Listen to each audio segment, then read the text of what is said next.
나는 일어나 달려가리라. 주의 영광 온 땅 덮을 때 나는 일어나 노래하리. 내 사모하는 주님 온 세상 구주시라. 내 사모하는 주님 영광의 왕이 진짜 주실 때까지 주님 다시 오실 때까지 나는 일어나 달려가리라. 주의 영광 온 땅 덮을 때 나는 일어나 노래하리. 내 사모하는 주님 온 세상 구주시라. 내 사모하는 주님 영광의 왕이 주님 다시 오실 때까지 주님 다시 오실 때까지 나는 일어나 달려가리라. 주의 영광 온 땅 덮을 때 나는 일어나 노래하리. 내 사모하는 주님 온 세상 구주시라. 내 사모하는 주님 아멘. 영광의 왕 내 사모하는 주님이라. 내 사모하는 주님 온 세상 구주시라. 내 사모하는 주님 영광의 왕이시라. 영광의 왕이시라.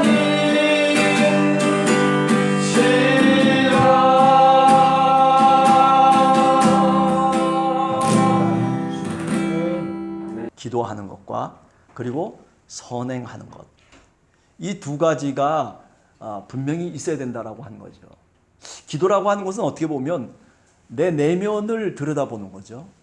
그리고 하나님과의 관계 속에서 나를 어느 위치에다가 위치시키며 또 나라고 하는 존재가 어떤 존재인지를 깨닫고 하나님께 탄원도 하고 하나님께 말하자면 기원하는 그런 성격이 사실은 기도라고 얘기할 수 있죠. 그러니까 하나님과의 관계에 있어서 정말 간절한 마음으로 하나님께 다가가야 된다라고 하는 것을 먼저 우리가 생각을 해야 되고, 그 다음에 또 한 가지는 뭐예요? 선행을 해라. 이것은 바로 이웃 사랑에 대한 얘기입니다. 그죠? 그러니까 기도라고 하는 것은 내 내면적인 것들, 내 내면의 영성을 위한 기도라고 얘기한다면, 그렇다면 이 선행이라고 하는 것은 또 다른 기도예요. 예. 그럼 어떤 기도냐? 그것은 바로 이웃을 향한 기도고, 우리가 살아가는 세상을 향한 기도가 바로 뭐냐면은 선행이라고 얘기할 수 있습니다. 이것을 행하는 것이 마땅하다, 그렇게 얘기합니다. 한 십몇 년 전에 이제 유명한 그 영성 교수님이 한 분 오셨었어요. 그 신부님인데, 그래서 저 캐톨릭 대학교에서 이제 강의를 했는데, 그분이 이제 그 말하자면 관상기도라고 하는 것을 굉장히 아주 중심적으로 생각하면서 많은 사람들에게 영향력을 미치는 신부님인데, 처음 시작하면서 제가 마음속에 딱 새겼던 게 뭐냐면, 기도라고 하는 것은 뭐냐, 그분이 딱 정의를 내리는데 뭐라고 얘기하냐면 기도는 사랑하는 것이다 라고 얘기하더라고요. 깜짝 놀랐어요. 기도는 사랑하는 것이다. 사랑하면 기도하게 된다. 이렇게 논리를 전개시켜 나가더라고요. 그러니까 2000년 전에 우리 기독교 선배들이, 신앙의 선배들이 뭐 사막에 들어가서 기도도 하고 굴 속에 들어가서 기도도 하고 그렇게 영성을 유지했던 많은 기도의 순례자들이 생각했던 기도의 핵심은 뭐냐면 결국 사랑이라고 얘기를 하더라고요. 가만히 제가 돌아와서 생각을 해보니까 맞는 얘기더라고요. 우리가 왜 저 사람을 위해서 기도하지 않느냐라고 묻는다면 그것은 저 사람을 내 마음속에 깊이 사랑하는 마음이 사실은 없기 때문이에요. 내가 왜 자녀를 위해서 기도하지 않고 내 아내를 위해서 기도하지 않고 내 남편을 위해서 기도하지 않고 왜 내가 내 신앙생활하는 공동체의 구성원들을 위해서 그리스도의 몸된 지체를 위해서 오늘 또 기도 못하고 살아가고 있냐면은 그것은 내가 사랑하지 않기 때문이라는 거예요. 여러분 일리 있는 얘기 아닐까요? 네, 일리 있는 얘기예요. 사실은요. 정말 우리가 사랑한다면 그렇다면 우리가 하나님께 기도할 수밖에 없어요. 네. 우리의 사랑이 부족하기 때문에 하나님께 기도하는 거예요. 우리의 사랑이 넘쳐나서 그래서 충만하기 때문에 기도하는 것이 아니라 우리의 사랑이 모자라고 부족하고 그리고 메마르고 우리의 사랑이 정말 너무나도 형편없기 때문에 사실은 기도하는 거예요. 네. 오늘 이 디모데전서 2장 8절 이하에 보면 그죠? 남자들이 거룩한 손을 들어서 기도하기를 원하노라.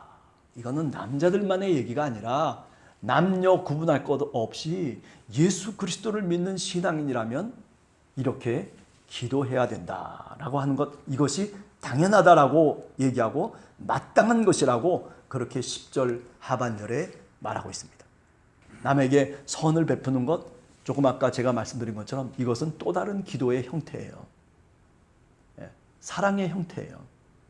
어떻게 지금 하나님을 사랑하고 우리가 사랑을 어떻게 이 세상 속에서 살아가면서 실천하고 있느냐라고 하는 것은 사실은 굉장히 중요한 믿음의 바로메터가 되는 겁니다. 어떻게 하나님의 선하심을 쫓아서 내가 행동하고 있느냐라고 하는 것이 굉장히 중요한, 그렇기 때문에 신앙의 밑거름이 된다라고 하는 거죠. 아니, 교회 생활의 대부분이 바로 그 중심축이 이렇게 기도와 선행을 행하는 것, 이 두 개로 이야기할 수 있죠. 여러분들 어디서 이런 일들이 있었죠? 우리가 사도행전 2장을 보면 오순절날 성령이 임하시고 난 다음에 초대교회가 어땠어요? 바로 이 두 가지였어요. 하나는 기도하는 거예요. 온 마음으로 온 사람들이 모여가지고 그래가지고 같이 하나님께 기도하는 거예요. 왜? 우리가 부족하기 때문에. 또 한 가지 뭐였어요? 자기 소유를 나눠주기도 하고 한 마음으로 예배드리는 그 모습 그 자체는 뭐냐면은 바로 선을 행하는 것이었어요. 내 옆에 있는 이웃의 말하자면 손을 붙잡아 주는 거예요. 연약한 발을 다시 힘을 주게 하고 그리고 주님의 복음을 통해서 마음을 강하게 믿음을 강하게 해주는 그런 역할을 바로 교회 공동체가 했다는 것이죠. 이렇게 기도하는 것과 선을 행하는 것, 이 두 가지는 교회의 두 가지 중심축이에요.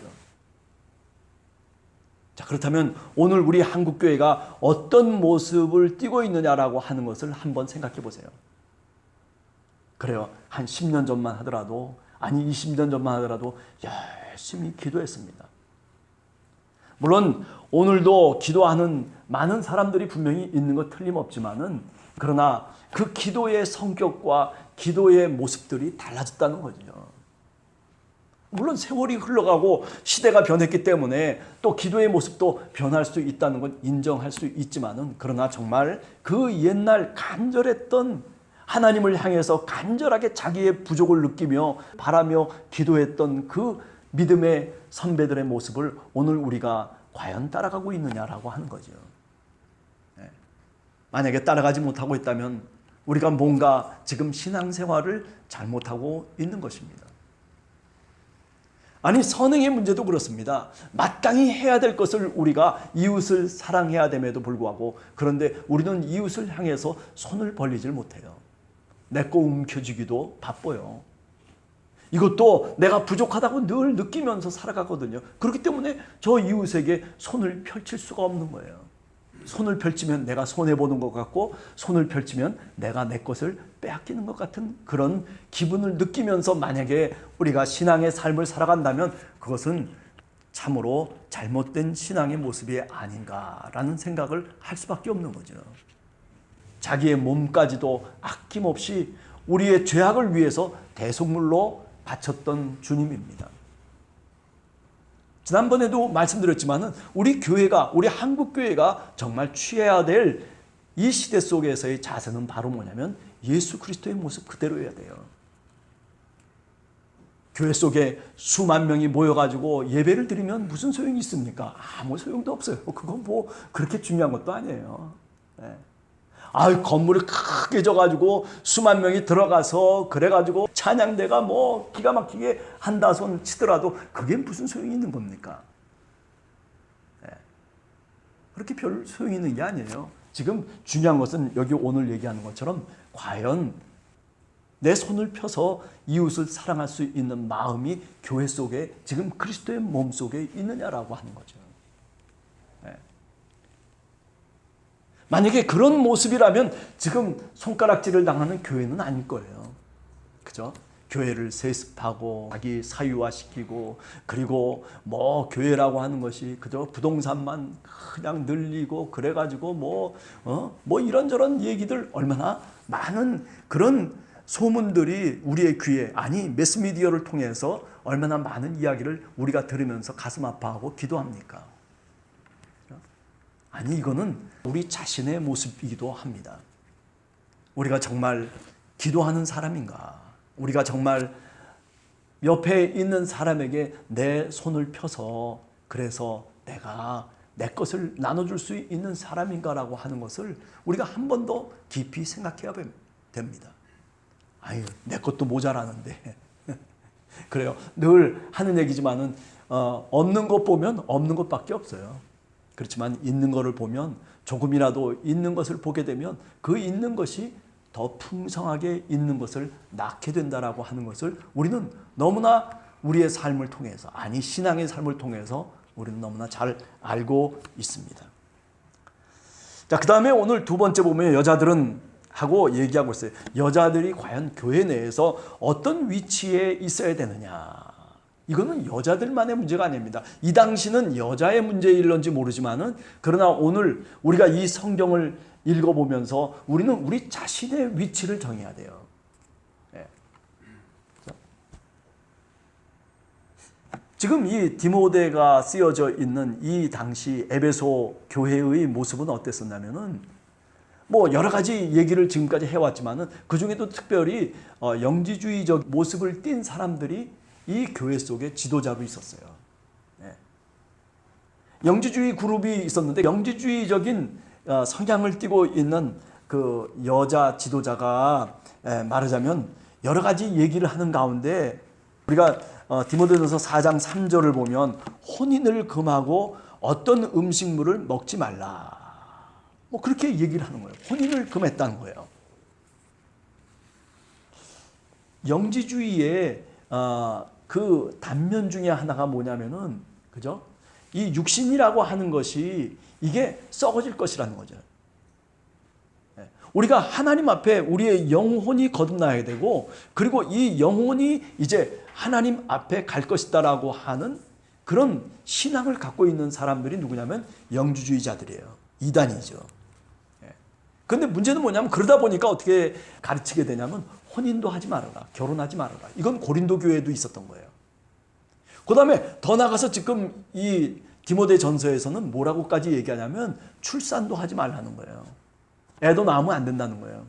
디모데전서 5장 14절 같은 데를 한번 읽어보면 어떻게 이야기를 하고 있습니까? 거기 보면 그러므로 젊은이는 시집가서 아이를 낳고 집을 다스려라. 왜 이런 얘기를 하고 있는 거예요?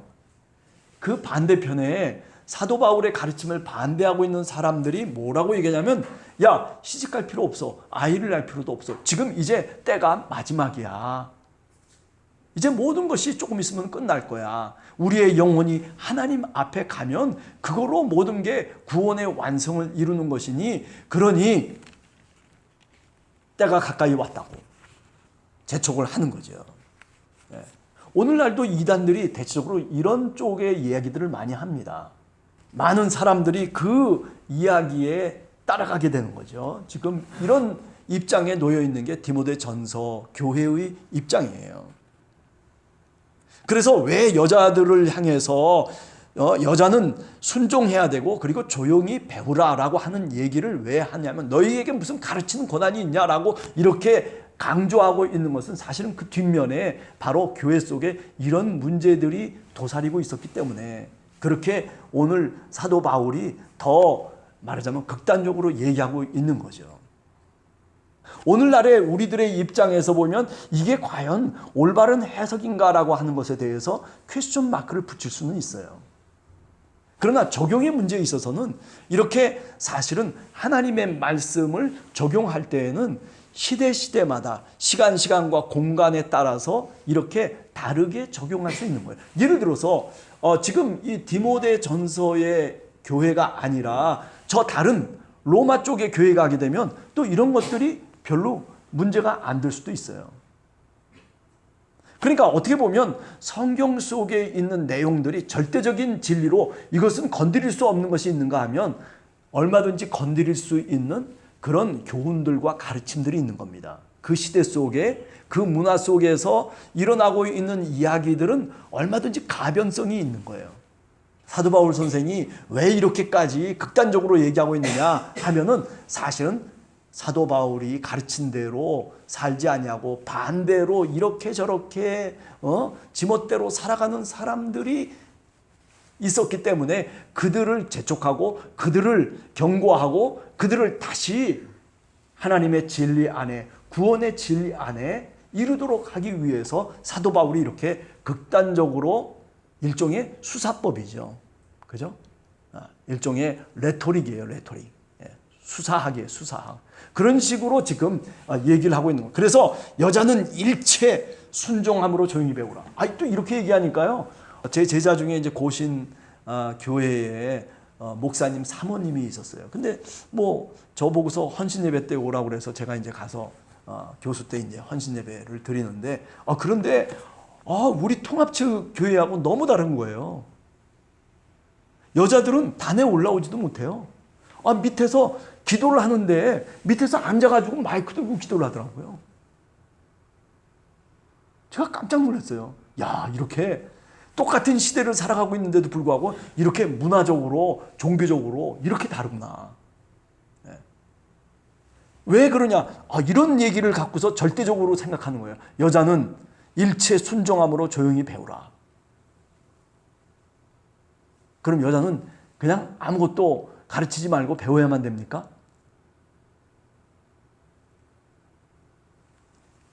이게 왜 그러냐면은 이 성경의 배경을 알아야지, 그래야 성경을 알아야 이 이야기를 잘못 깨닫으면 곡해할 수가 있다라고 하는 거죠. 근데 보니까 그 사람들은 곡해를 한 거예요. 그러니까 여자가 성경 말씀에 여자는 조용히 하라고 했어. 그러니까 너희 다 조용해. 왜 하나님 말씀대로 따르지 않아? 남자에게 순종하라고 했어. 그죠?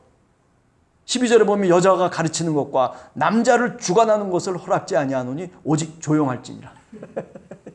조용히 하세요. 아니, 가정에서는 쥐어 살면서도 교회 와서는 조용히 하세요. 왜? 성경 말씀에 이렇게 있잖아요. 조용히 하세요. 이게 말이 된다고 생각하십니까? 이게 사실은요, 가변적인 것들이 왜 얘기가 되냐면, 그 고린도전서에도 그 사도 바울이 그 얘기 있잖아요. 이것은 주의 말씀이 아니고 내가 너희들에게 권면하는 말이다라고 얘기하고 있어요. 그건 뭐냐면 내 시대 속에서 하나님의 말씀을 붙잡고 내가 이것을 이렇게 저렇게 적용을 해야 되는 거예요. 그러니까 적용을 할 때 이때의 상황과 이때의 조건이 있단 말이에요. 그러다 보니까 조금 더 극단적으로 얘기를 하는 거예요. 지금 그 얘기가 이 얘기입니다. 이 교회 속에 잘못된 가르침을 주고 많은 사람들이 거기에 동조하면서 마음이 흔들리고 있는 상황이거든요. 그것을 들은 사도 바울이 이렇게 극단적으로 가르치지 말라는 거죠. 왜? 잘못된 가르침을 주고 있으니까. 그래서 디모데를 사실은 이 교회, 에베소 교회에 머물도록 한 거예요. 그러면서 사도 바울이 편지를 써가지고 그래서 그 교회 속에 있는 많은 성도들에게 다시 경각심을 주고 그리고 다시 새로운 가르침으로 그들을 인도해 가려고 하는 그런 간절한 소원이 바로 이 디모데 전서에 나타나 있다라고 얘기할 수 있는 거죠. 제가 보기에는 이렇게까지 성경을 해석하시면 어떻게 될까 생각을 하는데 13절 이하에 보세요. 아담이 먼저 지음을 받고 하와가 그 후에 지음을 받았으며 아담이 속은 것이 아니고 여자가 속여가지고 그래서 죄에 빠졌다. 그러니까 여자여 조용히 하라. 이거 있잖아요. 이거 정말 성경을 이렇게 해석하면 되겠습니까? 에베소 교회 속에 아주 지금 질 나쁜 일들이 벌어지고 있기 때문에 사도 바울이 지금 이런 식으로 윽박지르고 있는 거예요. 사실은요. 이게 그렇기 때문에 수사적 표현이지 이것이 어떤 절대적 진리로서 이건 교리다 이렇게 얘기할 수 없단 말이죠. 이거를. 심지어는 어떻게 얘기합니까? 15절을 보세요. 그러나 여자들이 만일 정숙함으로 믿음과 사랑과 거룩함에 거하면 뭐요? 그의 해산함으로 아들을 낳음으로 아이를 낳음으로 구원을 얻으리라. 왜 이런 얘기를 했을까요? 왜 아이를 낳으라고 얘기한 거예요? 그렇죠. 결혼을 해야 되고 혼인을 하고 출산을 해야 된다는 거예요. 근데 반대로 바울이 가르친 것을 거스르면서 이 교회 속에 들어오냐면 영지주의자들은 뭐라고 얘기하냐면 아니다. 야, 지금 때가 가까이 왔고 지금 뭐 너희들 결혼해봐. 야, 이 몸뚱아리 아무것도 아니야. 이거 그냥 썩어지고 그냥 땅으로 묻히면 끝나는 거야. 우리의 영혼이 깨끗하고 우리의 영혼이 거듭나서 그래서 우리의 영혼이 하나님 앞에 가는 것이 그게 정말 구원이고 그 문제가 우리들에겐 더 급한 문제다. 어떻게 보면 맞는 것 같기도 하고 어떻게 보면 이상한 얘기가 되는 거예요. 제가 얘기하는 것도 그렇게 들리시죠? 어떻게 보면 맞는 것 같기도 한데 우리가 좀 알고 있는 내용도 있던데. 그런데 지금 사도 바울이 그렇기 때문에 이렇게 극단적으로 성경을 끌고 들어와서 그래서 성경을 해석하고 있는 거예요. 지금 우리들의 입장에서 보면 오늘 우리 시대 속의 입장에서 보면 이거 사도 바울 선생이 뭐 이렇게까지 얘기할 필요가 있나. 그런데 이렇게까지 이야기해야 될 필요성이 있었다는 거예요. 심지어는 우리가 생각할 때는 야, 이거 뭐 이렇게 해석을 해야 돼? 그래요. 이렇게까지도 해석해야 되는 그런 상황이 지금 이 디모데전서 2장의 상황이다라고 하는 것을 우리가 염두에 둬야 된다라고 하던 겁니다. 그렇죠? 자, 그러면 이 속에서 그래요. 상황이 이러저러한 상황 속에 있는데 그런데 오늘 우리가 얘기하려고 하는 것을 다시 얘기해 보면 이겁니다. 무슨 얘기냐면 저는 성경을 쭉 읽으면서 그래요. 다 그런 상황적인 얘기들을 끝마치고 15절에 보면 이런 얘기를 해요. 믿음과 사랑과 거룩함에 거하면 구원을 얻으리라. 해산함으로 구원을 얻으리라. 저는 그 뒤에 있는 내용을 해산함으로 아이를 낳음으로 구원을 얻으리라 라고 하는 말을 빼버리고 중요한 것은 뭐냐면 믿음과 사랑과 거룩함으로. 사도 바울이 그죠? 고린도서 13장에 보면 성령의 은사를 얘기하면서 뭐라고 얘기했죠? 믿음, 소망, 사랑. 그런데 그 중은 뭐라고요? 그 중에 제일은 사랑이라. 그렇게 얘기했거든요. 그런데 오늘 보세요. 믿음과 사랑, 그 다음에 사실은 소망이라고 하는 게 들어왔으면은 딱 사도 바울 선생님이 말씀하시고자 하는 그 말을 딱 우리가 알아들을 수 있을 텐데 그런데 믿음과 사랑과 거룩함으로 거룩함 안에 있으면 이렇게 얘기하고 있거든요. 이 거룩함이라고 하는 게 뭘까요? 그래요. 믿음과 사랑이라고 하는 것은 이해가 가는데 그럼 이 거룩함이라고 하는 게 뭐냐면은 구약 성경에 보면 하나님이 거룩하니 너희도 거룩하라. 그렇게 얘기하거든요. 그러니까 무슨 얘기냐면요. 왜 이야기를 소망이라고 하는 말을 빼버리고 여기 거룩함이라고 하는 것을 집어넣었냐면요. 간단한 얘기예요. 무슨 얘기냐면 영지주의자들은 자기 행동이 어떻든지 상관이 없어요. 내가 거듭났잖아요. 내가 영적으로 거듭났고 그리고 내 영혼이 거듭난 상태가 되면요. 그러면 내가 아무렇게나 살아가도 되는 거예요. 우리 구원파가 약간 영지주의에 가까운 겁니다. 그러니까 뭐 어디 가서 좀 내가 잘못해도 그래도 뭐 별 상관없어요. 왜? 내 영혼은 깨끗하니까. 내가 죄를 져놓고서도 내 영혼은 깨끗하다고 생각하는 거예요.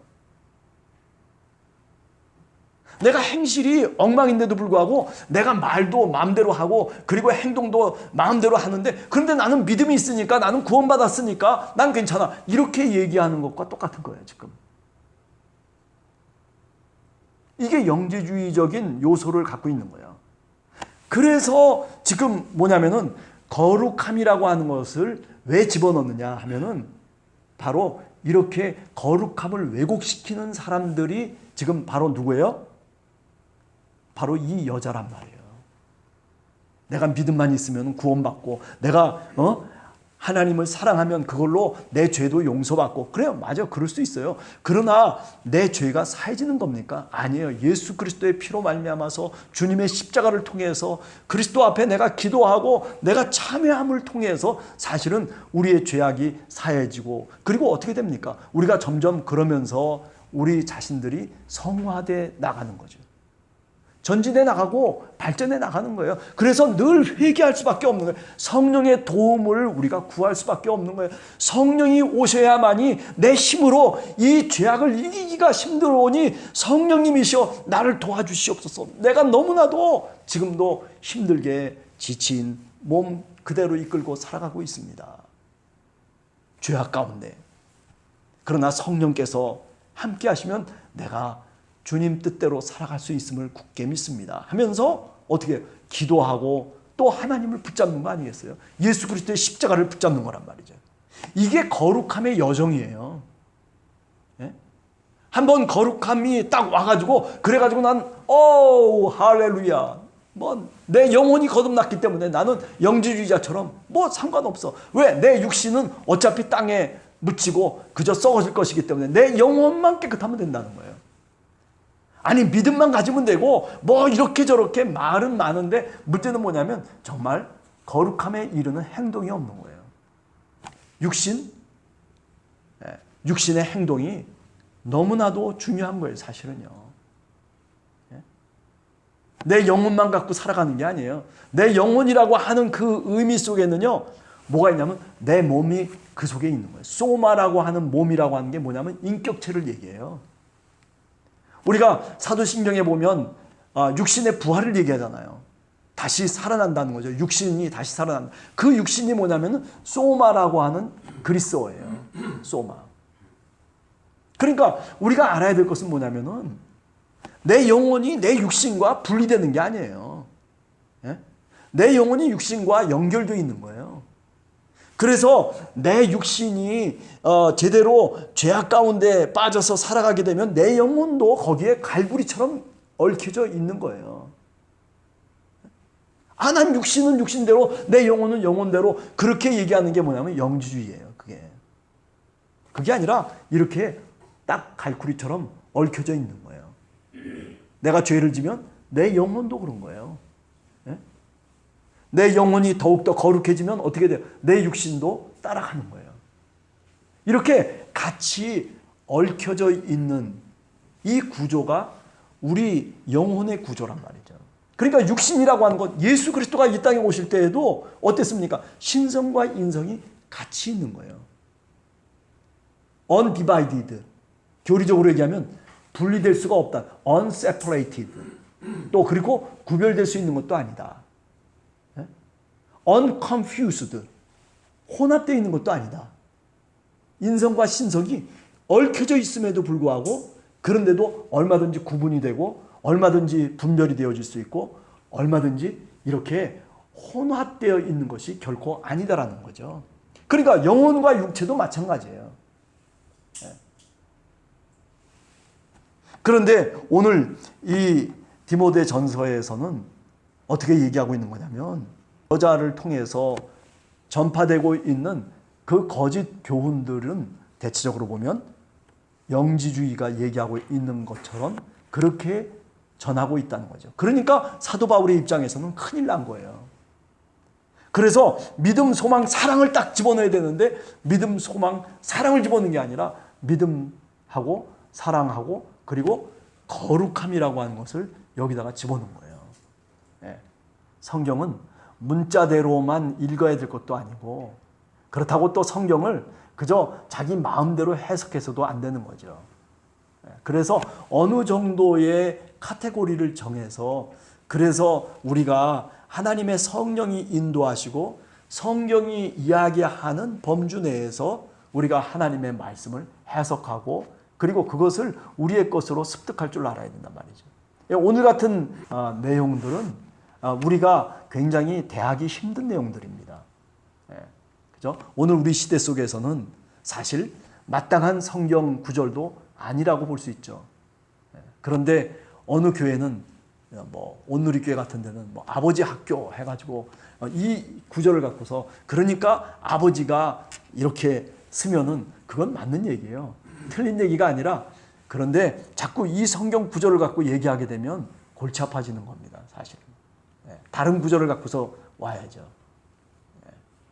자, 우리 함께하는 교회 성도님들 그렇습니다. 이게 왜 이런 얘기를 했느냐 하면은요. 교회 속에 조화가 있어야 되고 교회 속에 순서가 있어야 되고 교회 속에 위계가 있어야 된다는 거예요. 자기 주장을 굽히지 않고 겸손하게 남의 이야기를 청취하고 들을 수 있는 마음이 있어야 되는데 그런데 가르치기만을 좋아하는 사람들이 만약에 있다면은 그 교회가 어떻게 되겠습니까? 그죠? 그러니까 우리가 신앙생활을 하면서 늘 유념해야 될 것은 뭐냐면은 그리스도의 몸된 교회를 이루어가면서 내 위치가 뭐고 내가 받은 은사가 뭐고 그리고 내가 정말 하나님 앞에서 해야 될 일이 뭐냐라고 하는 것을 잘 내 스스로 조정할 줄 알아야 된다라고 하는 거죠. 자, 오늘 결론입니다. 우리가 잘 알듯이 교회는 두 개의 기둥이 있다고 그랬어요. 뭐가 있었습니까? 기도라고 하는 것과 그리고 선행이라고 하는 두 개의 기둥. 근데 이 선행이라고 하는 것은 뭐라고 그랬어요? 이웃사랑이라고 그랬어요. 이웃사랑은 뭐예요? 또 다른 기도라고 그랬어요. 그죠? 그러니까 신앙의 삶을 살아가면서 우리가 이 두 가지를 늘 염두에 두고 우리 교회도 마찬가지입니다. 이 두 가지를 염두에 두면서 초대교회처럼 그죠? 그렇게 우리가 교회를 그리스도의 몸된 교회를 세워가는 또 내가 삶의 자리 속에서 그것을 실천해가는 그런 우리 신앙인들이 우리 함께하는 교회 성도들이 다 되시기를 간절히 주님의 이름으로 축원합니다. 같이 기도하겠습니다.